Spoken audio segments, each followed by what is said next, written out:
ಮಹೇಶ್ ಅಣ್ಣಾಕಿ, ಮಹೇಶ್ ಅಣ್ಣಾಕಿ, ಮಹಾತ್ಮ ಗಾಂಧಿ ಕಿ. ತಾವೇನು ಮಹೇಶ್ ಅಣ್ಣವರ ಒಂದು ಕಟ್ಟಿವನ್ನು ಹಳ್ಳಿಯಿಂದ ಇವತ್ತು ಜನಸಾಗರ ನೋಡಬಹುದು ಬಂದರೆ ನೋಡಿ ಜನಸಾಗರ ಯಾಕಪ್ಪ ಅಂದ್ರೆ ದೇಶ ಸಲುವಾಗಿ ಏನೆಲ್ಲ ಹೆಸರು ಬರ್ತಾ ಅಂತಂದ್ರೆ ಕಾಂಗ್ರೆಸ್ ಅವ್ರು ಮುಂದಿರ್ತಾವ.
ಎರಡು ದಿವಸದಿಂದ ಈ ಪ್ರತಿಭಟನೆ ಮಾಡಬೇಕು ಅಂತ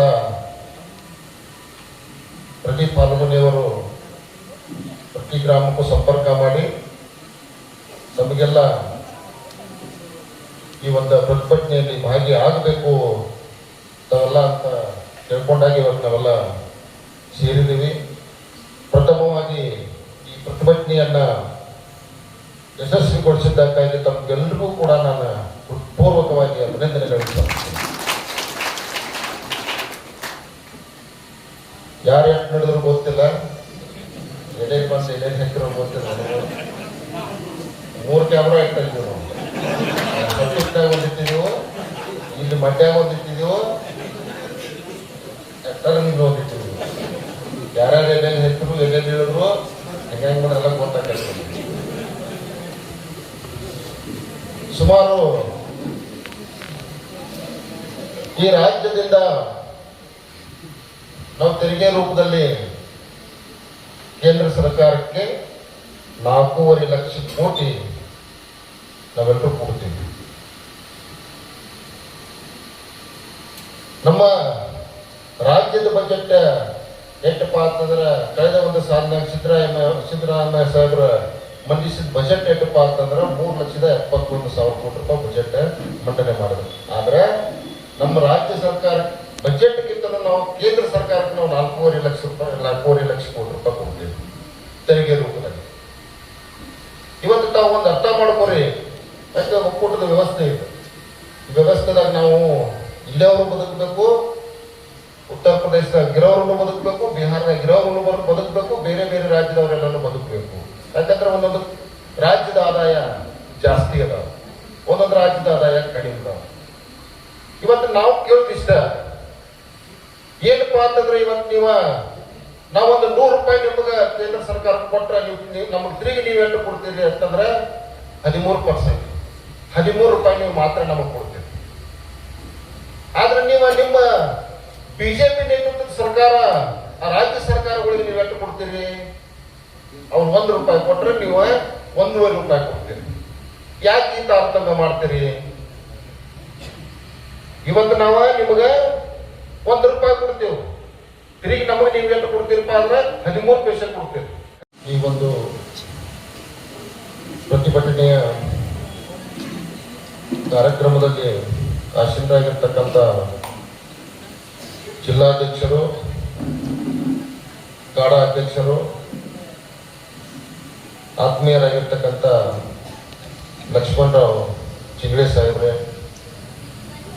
ಮಹಿಳಾ ಘಟಕದ ಅಧ್ಯಕ್ಷರು ಸಹೋದರಿ ನಿರ್ಮಲಾ ಪಾಟೀಲ್ ಅವರೇ, ಮುಗುಳುಕೋಡ ಗ್ರಾಮದ ಹಿರಿಯರು, ಮಾಜಿ ಜಿಲ್ಲಾ ಪಂಚಾಯಿತಿಯ ಸದಸ್ಯರುಗಳು, ಆತ್ಮೀಯರಾಗಿರ್ತಕ್ಕಂಥ ಡಾಕ್ಟರ್ ಕುಲಗೋಡ ಸಾಹೇಬರೇ, 14ರಿಂದ ಅಸ್ತಿತ್ವಕ್ಕೆ ಬಂದಂತ ಈ ಬಿಜೆಪಿ ಸರ್ಕಾರ ತನ್ನದೇ ಆದಂತಹ ಒಂದು ನಿಟ್ಟಿನಲ್ಲಿ ಯಾವುದೇ ಅಭಿವೃದ್ಧಿ ಕೆಲಸಗಳನ್ನ ಹಮ್ಮಿಕೊಳ್ಳೇನೆ ಬಡವರ ಬದುಕನ್ನು ಮುರಾಪಟ್ಟೆ ಮಾಡಿದಂತ ಸರ್ಕಾರ ಯಾವ್ದಾರ ಇದ್ರೆ ಅದು ಬಿಜೆಪಿ ಸರ್ಕಾರ ಅಂತ ಹೇಳ್ಬೇಕು. ಒಂದೊಂದು ಯೋಜನೆಗಳನ್ನ ಕಾಂಗ್ರೆಸ್ ಸರ್ಕಾರ ಅನುಷ್ಠಾನಕ್ಕೆ ತರುವಲ್ಲಿ ಯಶಸ್ವಿಯಾಗಿದೆ. ಈಗಾಗಲೇ ನಮ್ಮ ನಿಮ್ಮೆಲ್ಲರ ನೆಚ್ಚಿನ ಹಿರಿಯರು ಮಾತನಾಡಿದ್ದಾರೆ. ಈ ಮನ್ರೇಗಾ ಮಹಾತ್ಮ ಗಾಂಧಿ ರಾಷ್ಟ್ರೀಯ ಉದ್ಯೋಗ ಖಾತ್ರಿ ಯೋಜನೆ ಇದನ್ನ ಅನುಷ್ಠಾನಕ್ಕೆ ತಂದವರು ನಮ್ಮ ದೇಶದ ಮಾಜಿ ಪ್ರಧಾನಿ, ಇಡೀ ಭಾರತ ದೇಶ ಅಲ್ಲ ವಿಶ್ವದಲ್ಲಿಯೇ ಅರ್ಥತಜ್ಞೆ ಅಂತ ಖ್ಯಾತಿಯಾದಂತ ಒಬ್ಬ ಧೀಮಂತ ನಾಯಕ ಮನಮೋಹನ್ ಸಿಂಗ್ ಅವರ ಕನಸಿನ ಕೂಸಾಗಿ ಶ್ರೀಮತಿ ಸೋನಿಯಾ ಗಾಂಧಿ ಅವರ ನಿರ್ದೇಶನದಂತೆ ಇದು ಮಹಾತ್ಮ ಗಾಂಧಿ ರಾಷ್ಟ್ರೀಯ ಖಾತ್ರಿ ಉದ್ಯೋಗ ಯೋಜನೆಯನ್ನು ಅನುಷ್ಠಾನಕ್ಕೆ ತರಲಾಗಿದೆ. ಬಿಜೆಪಿಯವರು ಅದನ್ನು ಹೆಸರು ಬದಲಾವಣೆ ಮಾಡಿದ್ದಾರೆ. ರಾಮನ ಬಗ್ಗೆ ಯಾರಿಗೂ ಅಪಸ್ವರ ಇರೋ ಅವಶ್ಯಕತೆ ಇಲ್ಲ. ಭಾರತ ದೇಶದಲ್ಲಿ ಹುಟ್ಟಿದಂತ ಎಲ್ಲರೂ ನಾವು ದೇವರ ಮೇಲೆ ನಿಷ್ಠೆ ಭಕ್ತಿ ಇಡ್ತಕ್ಕಂಥವ್ರು. ಅದನ್ನ ಮಾರ್ಕೆಟಿಂಗ್ ಮಾಡ್ತಕ್ಕಂಥವ್ರು ಕಾಂಗ್ರೆಸ್ನವರಲ್ಲ. ಬಿಜೆಪಿಯವರು ಬೆಲೆ ಕಟ್ತಾ ಇದ್ದಾರೆ, ಒಂದೊಂದು ದೇವರಿಗೆ ಒಂದೊಂದು ಬೆಲೆ ಕಟ್ತಾ ಇದ್ದಾರೆ. ಹನುಮಂತ ಒಂದು ಬೆಲೆ ಕಟ್ತಾ ಇದ್ದಾರೆ, ರಾಮ ಒಂದು ಬೆಲೆ ಕಟ್ತಾ ಇದ್ದಾರೆ, ಮತ್ತೊಂದು ದೇವರಿಗೆ ಮತ್ತೊಂದು ಬೆಲೆ ಕಟ್ತಾ ಇದ್ದಾರೆ. ದೇವರುಗಳನ್ನ ಬೆಲೆ ಕಟ್ಟಿ ಅವುಗಳನ್ನ ಹರಾಜು ಮಾಡತಕ್ಕಂಥ ನಿಟ್ಟಿನಲ್ಲಿ ಬಿಜೆಪಿ ಸರ್ಕಾರ ಕಾರ್ಯನಿರ್ವಹಿಸ್ತಾ ಇದೆ. ನಮ್ಮ ಹಿಂದೂ ಪರಂಪರೆ, ನಮ್ಮ ಭಾರತೀಯ ಸಂಸ್ಕೃತಿ ಪರಂಪರೆಯಲ್ಲಿ ನಾವೆಲ್ಲರೂ ಕೂಡ ದೇವರನ್ನ ನಂಬಿದಂಥವ್ರು. ನಾವೆಲ್ಲರೂ ಯಾರು ಕೂಡ ನಾಸ್ತಿಕರಲ್ಲ. ದೇವರ ಮೇಲೆ ಶ್ರದ್ಧೆ ಭಕ್ತಿಯಿಂದ ಇರ್ತಕ್ಕಂಥವ್ರು. ಆದರೆ ಅದರ ಮೇಲೆ ರಾಜಕಾರಣ ಮಾಡತಕ್ಕಂಥವ್ರು ಈ ಕರ್ನಾಟಕ ಸರ್ಕಾರ ಅನೇಕ ಯೋಜನೆಗಳನ್ನ ಹಮ್ಮಿಕೊಂಡಿದೆ. ಸಿದ್ದರಾಮಯ್ಯನವರ ಕಾಂಗ್ರೆಸ್ ಸರ್ಕಾರ, ಉಪಮುಖ್ಯಮಂತ್ರಿ ಡಿ ಕೆ ಶಿವಕುಮಾರ್ ಅವರು ಮಾನ್ಯ ಸಿದ್ದರಾಮಯ್ಯ ಸಾಹೇಬರ ನೇತೃತ್ವದಲ್ಲಿ ಕಳೆದ 3 ವರ್ಷದಲ್ಲಿ ಎಷ್ಟು ಅಚ್ಚುಕಟ್ಟಾಗಿ ಸರ್ಕಾರವನ್ನೇ ನಡೆಸಿಕೊಂಡು ಹೋಗ್ತಾ ಇದ್ದಾರೆ. ಎಲ್ಲಿಯೂ ಕೂಡ ಈ ಗ್ಯಾರಂಟಿ ಯೋಜನೆಗಳು ಒಂದ್ ವೇಳೆ ಇರಲಿಲ್ಲ ಅಂದ್ರ ಎಷ್ಟು ಜನ ಆತ್ಮಹತ್ಯೆ ಮಾಡ್ಕೋತೀರೋ ಅನ್ನೋದು ಲೆಕ್ಕನೇ ಇಲ್ಲ. ಬಹಳಷ್ಟು ನೀವು ಸಂಖ್ಯಾತ್ಮಕ ಮಾಹಿತಿಯನ್ನು ತಲೆ ಹಾಕಿದಾಗ ಸರ್ಕಾರ ಬಹಳ ಅಚ್ಚುಕಟ್ಟಾಗಿ ಈಗ ಮನರೇಗಾ ಮಹಾತ್ಮ ಗಾಂಧಿ ಹೆಸರನ್ನ ಮಹಾತ್ಮ ಗಾಂಧಿ ಅವ್ರ ಬದುಕು ಹೆಂಗಿದೆ ಅಂದ್ರೆ ಅವರು ಒಂದೇ ವಾಕ್ಯದಲ್ಲಿ ಹೇಳಿದ್ದಾರೆ, my life is my message ಅಂತ. ನನ್ನ ಜೀವನವೇ ಒಂದು ಸಂದೇಶ. ನಾನು ಹೆಂಗೆ ನಡ್ಕೊಂಡಿದ್ದೀನಿ ಅಂದ್ರೆ ನಾನು ಹೆಂಗೆ ಅದೇನಿ ಅನ್ನೋದ ಹೇಳೋ ಅವಶ್ಯಕತೆ ಇಲ್ಲ. ಇಡೀ ಜಗತ್ತಿಗೆ ಅವರು ನನ್ನ ಬದುಕು ನನ್ನ ಜೀವನವೇ ಒಂದು ಸಂದೇಶ ಅಂತ ಹೇಳಿದ್ದಾರೆ. ಮೈ ಲೈಫ್ ಈಸ್ ಮೆಸೇಜ್ ಅಂತ ಹೇಳಿದ್ದಾರೆ. ಅಂದ್ರೆ ಬದುಕು ಎಷ್ಟು ಜನರಿಗೆ ಹಾಕ್ಲಿಕ್ಕೆ ಬಟ್ಟೆ ಇಲ್ಲ ಅಂದಾಗ ಬಟ್ಟೆ ಕೊಡ್ತಕ್ಕಂಥ ಶಕ್ತಿ ಇಲ್ಲ.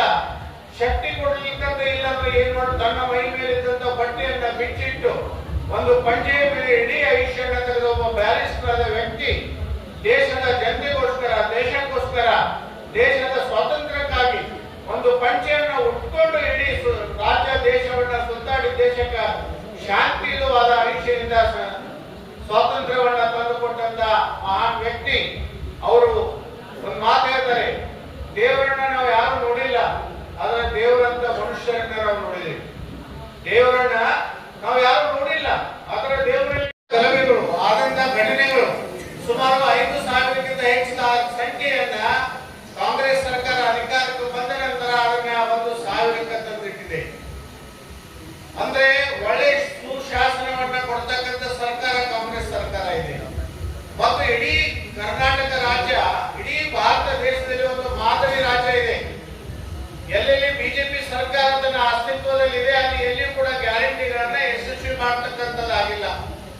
ಆದ್ರೆ ಕರ್ನಾಟಕದಲ್ಲಿರ್ತಕ್ಕಂಥ ಕಾಂಗ್ರೆಸ್ ಸರ್ಕಾರ ಇದನ್ನ ಯಶಸ್ವಿ ಮಾಡ್ತಕ್ಕಂಥದ್ದು ಮಾಡಿದೆ, ತೋರಿಸಿದೆ. ಈ ಯಶಸ್ವಿ ಗ್ಯಾರಂಟಿಗೆ ಹಾಕ್ತಕ್ಕಂಥ ದುಡ್ಡು ಎಲ್ಲಿಯೂ ಕೂಡ ಅಭಿವೃದ್ಧಿಗೆ ಅಡ್ಡು ಬಂದಿಲ್ಲ. ಅಭಿವೃದ್ಧಿ ಕೆಲಸವು ತಾನಾಗಿ ಎಲ್ಲಾ ರೀತಿಯಲ್ಲಿ ಸಾಗ್ತಾ ಇದ್ದೇವೆ. ಅನೇಕ ಯೋಜನೆಗಳು ಅನುಷ್ಠಾನಗೊಳ್ತಾ ಇದ್ದಾವೆ. ಕೆರೆ ತುಂಬತಕ್ಕಂಥ ನೀರಾವರಿ ಯೋಜನೆಗಳು ಕೂಡ ಅನುಷ್ಠಾನಕ್ಕೆ ಬಂದಿದ್ದಾವೆ. ಹೊಸ ಹೊಸ ನೀರಾವರಿ ಯೋಜನೆಗಳನ್ನು ಕೂಡ ನಿಮ್ಮ ಶಾಸಕರು ಅನುಷ್ಠಾನಕ್ಕೆ ತರ್ತಾ ಇದ್ದಾರೆ. ಜಿಲ್ಲೆಯ ಉಸ್ತುವಾರಿ ಸಚಿವರಾದಂತಹ ಸನ್ಮಾನ್ಯ ಸತೀಶಣ್ಣ ಜಾರಕಿಹೊಳಿ ಅವರು ಕೂಡ ಮೊನ್ನೆ ಸುಮಾರು 39 ಕೆರೆಗಳನ್ನು ತುಂಬತಕ್ಕಂಥ ನೀರಾವರಿ ಯೋಜನೆ ಕೂಡ ಕೈಗೆತ್ತಿ ಅದನ್ನು ಯಶಸ್ವಿ ಮಾಡಿದ್ದಾರೆ. ಅನೇಕ ಉಸ್ತುವಾರಿ ಸಚಿವರಿರ್ಬೋದು, ಮಹಿಳಾ ಮತ್ತು ಮಕ್ಕಳ ರಾಮನ ಹೆಸರಿಗೆ ನಮ್ಮ ವಿರೋಧ ಇಲ್ಲ. ಅದರ ಒಂದು ಮಹಾತ್ಮ ಗಾಂಧಿಯವರ ಹೆಸರು ತೆಗೆದಿಂದ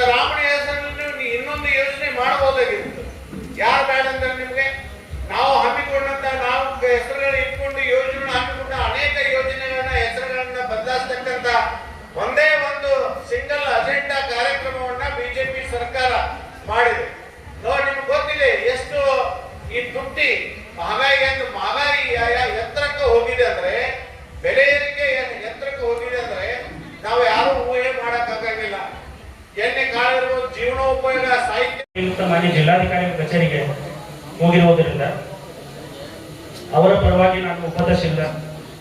ಇವತ್ತಿನ ದಿನ ಮಾನ್ಯ ಶಾಸಕರು ಮಹೇಂದ್ರ ಸಾಹೇಬರು ಕುರ್ಚಿ ಮತಕ್ಷೇತ್ರ ಹಾಗೂ ಚಿಕ್ಕೋಡಿ ಬ್ಲಾಕ್ ಕಾಂಗ್ರೆಸ್ ಅಧ್ಯಕ್ಷರಾದಂತಹ ಚಿಂಗ್ರೆ ಸಾಹೇಬರು ಕೊಟ್ಟಂತಹ ತಮ್ಮೆಲ್ಲರ ಪರವಾಗಿ ಕೊಟ್ಟಂತಹ ಮನವಿಯನ್ನು ಮಾನ್ಯ ಜಿಲ್ಲಾಧಿಕಾರಿಗಳ ಮುಖಾಂತರ ರಾಷ್ಟ್ರಪತಿಯವರಿಗೆ ತಲುಪಿಸುವಂತಹ ನಾವು ಡ್ಯೂಟಿ ಮಾಡ್ತೇವಂತ ನಾನು ಹೇಳ್ತೇನೆ. ಧನ್ಯವಾದ. ಜನಪ್ರಿಯ ಶಾಸಕರು ತಮ್ಮ ನೇತೃತ್ವದಲ್ಲಿ ಈ ಪಾದಯಾತ್ರೆಯನ್ನ ಕೈಗೊಂಡು ಸರ್ಕಾರಕ್ಕೆ ಮನವಿಯನ್ನ ನೀಡ್ತಾ ಇದ್ದಾರೆ.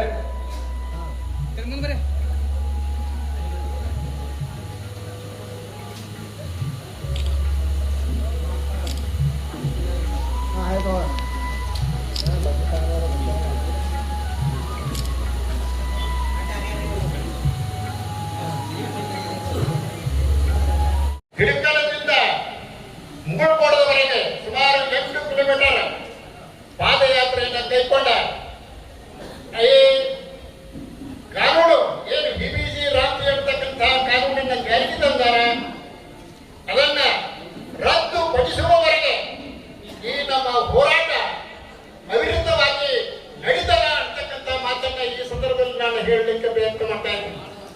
ಈ ಸಂದರ್ಭದಲ್ಲಿ ನಮ್ಮ ಚಿಕ್ಕೋಡಿ ಜಿಲ್ಲಾ ಕಾಂಗ್ರೆಸ್ ಪಕ್ಷದ ಅಧ್ಯಕ್ಷರು ನಿಗಮದ ಅಧ್ಯಕ್ಷರಾಗಿರ್ತಕ್ಕಂಥ ಲಕ್ಷ್ಮಣರಾವ್ ಚಿಂಗ್ಳೆ ಅವರು ಸಹಿತ ಈ ವೇದಿಕೆಯನ್ನು ಅಲಂಕರಿಸಿದ್ದಾರೆ. ಕ್ಷೇತ್ರದ ಕಾಂಗ್ರೆಸ್ ಕುಟುಂಬದ ಮುಖಾಂತರ ಇಡೀ ಎಲ್ಲ ಮುಖಂಡರ ಎಲ್ಲರ ಮುಖಾಂತರ ಈ ಮನವಿ ಪತ್ರವನ್ನ ನಾವು ಸರ್ಕಾರಕ್ಕೆ ಮುಗಿಸುವ ಪ್ರಯತ್ನವನ್ನ ಮಾಡ್ತಾ ಇದ್ದೇವೆ. ಮನವಿಯನ್ನ ಕೊಡುವ ಕೆಲಸದಲ್ಲಿದ್ದೇವೆ. ಈ ಪ್ರತಿಭಟನೆ ಯಶಸ್ವಿಯಾಗಲಿ, ಮತ್ತೆ ಆ ರಾಷ್ಟ್ರಪಿತ ಬಾಪೂಜಿ ನರೇಗಾ ಯೋಜನೆಗೆ ಮತ್ತೊಂದು ಬಾರಿ ಮರುಸ್ಥಾಪನೆಯಾಗಲಿ ಅಂತ ಹೇಳಿ ನಾವೆಲ್ಲರೂ ಒಂದ್ಸತಿ ಜೋರಾದ ಚಪ್ಪಾಳೆಯೊಂದಿಗೆ ನಮ್ಮ ಹಿರಿಯರಾಗಿರ್ತಕ್ಕಂಥ ಡಾಕ್ಟರ್ ಸಿ.ಬಿ. ಮುರುಗೋಡು ಸರ್ ಅವರು ಸಹಿತ ವೇದಿಕೆ ಮೇಲಿದ್ದಾರೆ. ಬಹಳಷ್ಟು ಜನ ವೇದಿಕೆ ಮೇಲಿದ್ದಾರೆ. ಅವರಿವರನ್ನ ಎಲ್ಲರನ್ನ ಮೊದಲು ನಾನು ಸ್ವಾಗತ ಮಾಡ್ತಾ ಪ್ರಾಸ್ತಾವಿಕವಾಗಿ ಈ ಉದ್ದೇಶ ಏನಪ್ಪಾ ಅಂತಕ್ಕಂಥ ಮಾತನ್ನ ನಾನು ಅದೇ ರೀತಿಗೆ ಚಿಕ್ಕೋಡಿ ಜಿಲ್ಲಾ ಮಹಿಳಾ ಅಧ್ಯಕ್ಷರಾಗಿರ್ತಕ್ಕಂಥ ನಿರ್ಮಲಾ ಪಾಟೀಲ್ ಅವರು ಸಹಿತ ವೇದಿಕೆಯನ್ನು ಅಲಂಕರಿಸಬೇಕು. ಅದೇ ರೀತಿಯಾಗಿ ಹಿರಿಯರಾಗಿರ್ತಕ್ಕಂಥ ಡಾಕ್ಟರ್ ಸಿ.ಜಿ. ಮುರುಗೋಡು ಸರ್ ಅವರು ವೇದಿಕೆಗೆ ಮನೆ ಕಡೆಗೆ ವೇದಿಕೆಯನ್ನು ಅಲಂಕರಿಸಬೇಕು ಅಂತ ನಾನು ಕೇಂದ್ರದ ಬಿಜೆಪಿ ಸರ್ಕಾರ ಕಾಂಗ್ರೆಸ್ ಸರ್ಕಾರ ಮಾಡಿರ್ತಕ್ಕಂಥ ಮನರೇಗಾ ಕಾಯ್ದೆಯನ್ನ ತಿರಸ್ಕರಿಸಿ ಇವತ್ತ ಬಿಬಿಜಿ ರಾಮ್ಜಿ ಅಂತಕ್ಕಂಥ